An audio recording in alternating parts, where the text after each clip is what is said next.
CFI Bootcamp in Miami Beach, Florida. This is the Power Hour. Welcome. Well, hello. It's Saturday, isn't it? I think like it's Saturday.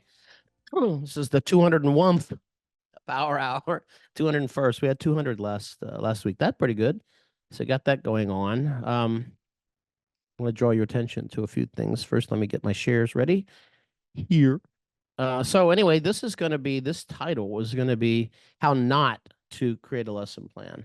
So there's some things in here about some helpful tips about creating one, but in general, it's focused on what not to do. I think that's the part that's missing. So, I've been doing this for a long time, and I've seen if you looked at what I did when I first started, and how I prepared to become a flight instructor, I did it all wrong, like most people do.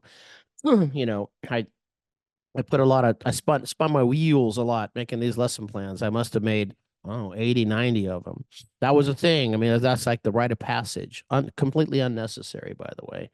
Some things, yes, but not for everything. So you spin your wheels a lot if you're going to make your own. But if you're going to, and there are cases where you should make your own, like for things that are specific to you. I mean, steep turns, believe me, we've been teaching people to do steep turns for approximately 120 years.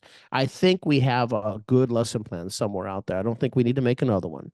The Air Force does it right. They say, why would I want to have lesson plans made by junior pilots, junior instructor pilots? We want the most senior people to make the lesson plan and use those.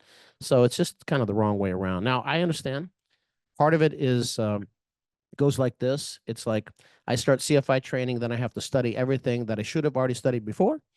The only thing is you really have to study yourself, if you did it all right, would be just the fundamentals of instructing and some endorsement stuff. You shouldn't have to learn anything about aerodynamics, about airspace, shouldn't have to learn anything about aeromedical factors, any of those technical subject areas, because those things you should have known already.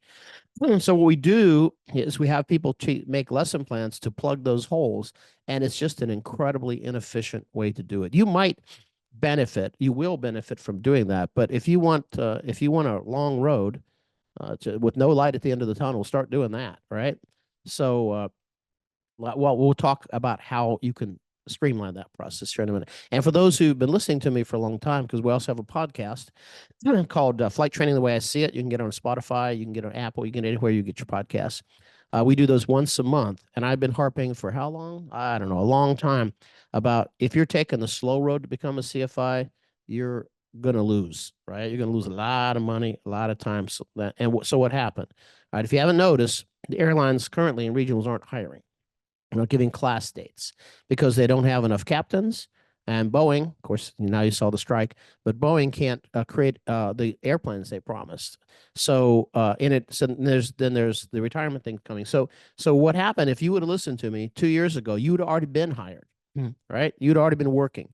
So then you only have to worry about getting